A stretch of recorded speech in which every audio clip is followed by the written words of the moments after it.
Thanks so much for speaking with me, John, about your CX report. Thanks, Barbara. Glad to be here with you. The first question I have for you is, what does it mean exactly when you say someone knows how to speak machine? Knowing how to speak machine doesn't mean knowing how to program. I mean, that's a good thing, of course, but it's really understanding how the internet works and how much change has happened over the last few decades.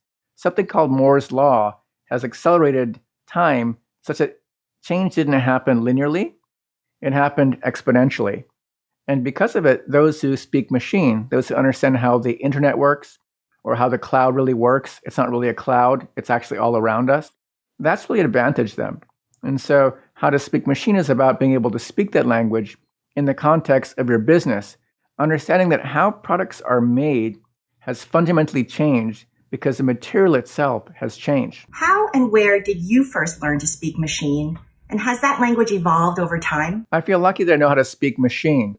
If it wasn't for the civil rights movement, I probably would never have come into contact with a computer. I grew up in the part of Seattle that was primarily African American and Samoan American. And in the 70s, due to the civil rights movement of the 60s, Seattle schools had mandatory desegregation, which meant that I was bused across city to the nice part of Seattle, where they had much better books, nicer schools, and also that's where I came into contact with a computer. A piece of artwork that you commissioned about inequality appears in the report, and it seems particularly relevant to our times.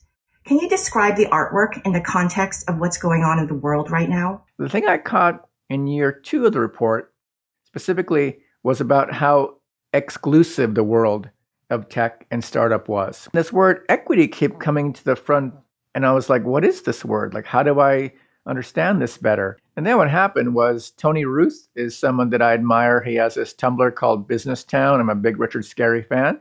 And he's a wonderful thinker. And I asked him, could he take apart this idea of equity, equality, injustice? And he came back with a series of images that I just shared with me yesterday about how it's been seen like 16 million times now because it's being spread right now today on social, because it's a great way to help anyone understand why is the world like this, but what do we have to do?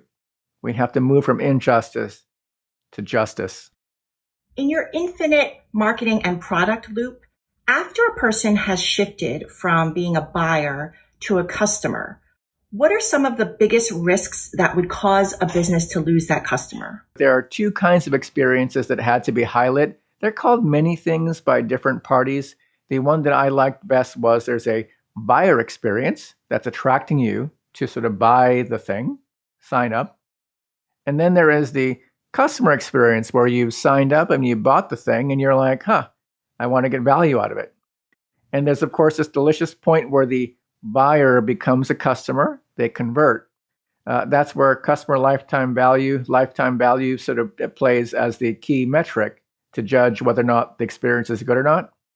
That is hard to understand if you are living in a marketing world of wanting to kind of pull them in. Because oftentimes in marketing, all you can do is talk about how to buy, come by. And so a lot of marketers, I saw frustration wanting to be in the customer loop because that's where you can retain the customer.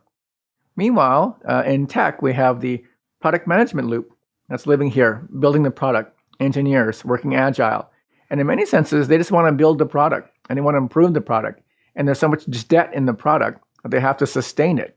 So in many senses, who's in charge of these loops becomes confusing. So any business that is moving towards understanding how to run their customer experience has to work carefully with how the marketing experience overlaps and sometimes subsumes everything. That's what's hard.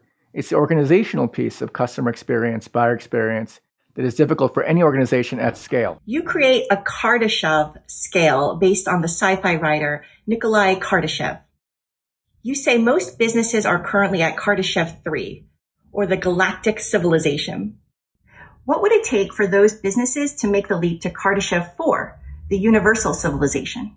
So one thing I noticed is it's hard to understand digital transformation versus digital business transformation.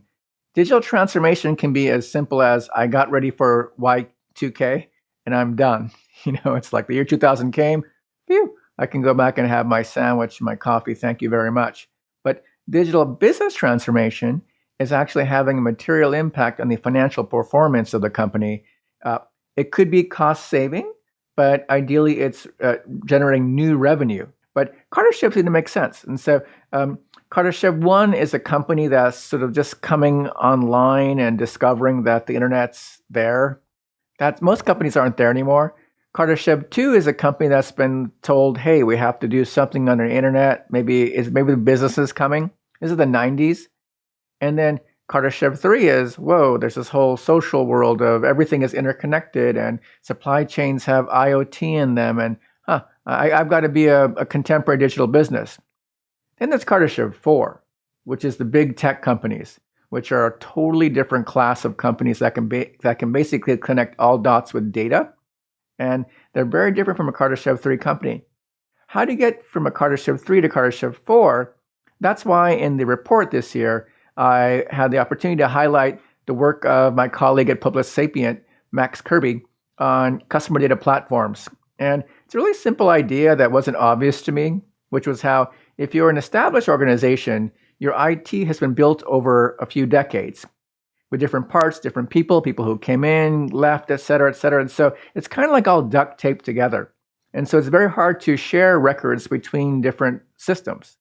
Whereas in a CDP world, what happens is you clear that out and you sort of like have a central source that everything reports into. Therefore, all data gets shared at the same time. You could call this how any startup works, like from day one. You can call it how a company like Google gets to operate. But many companies have their data in different silos, and the systems don't talk to each other. So a CDP lets you focus the data. And then with that data, what you can do is you can make better experiences, better buyer experiences, better customer experiences, because the data can be pulled from the CDP.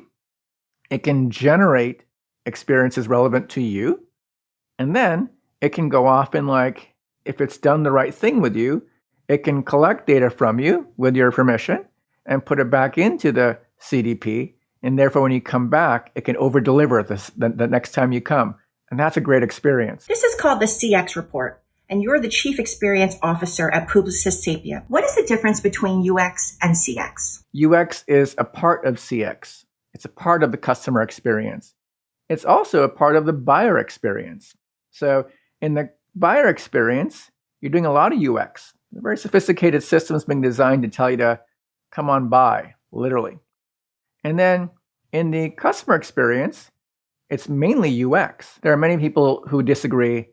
#internet. Finally, what is your theory about the slowness of digital transformation and the reality of existing power structures and disparities in gender pay? Digital transformation is hard to do because the organization is built a certain way to be optimized. It's also quite brittle because it's so optimized. Therefore, don't touch anything or it might break becomes a kind of heuristic in any organization at any scale. If you look at the gender pay gap as data, where you can just see that in a situation where there is a man and woman having a family, you look at the graph about the man's pay after birth versus the woman's pay after birth, it's striking because the woman's pay potential drops dramatically and it never recovers and catches up to the man's.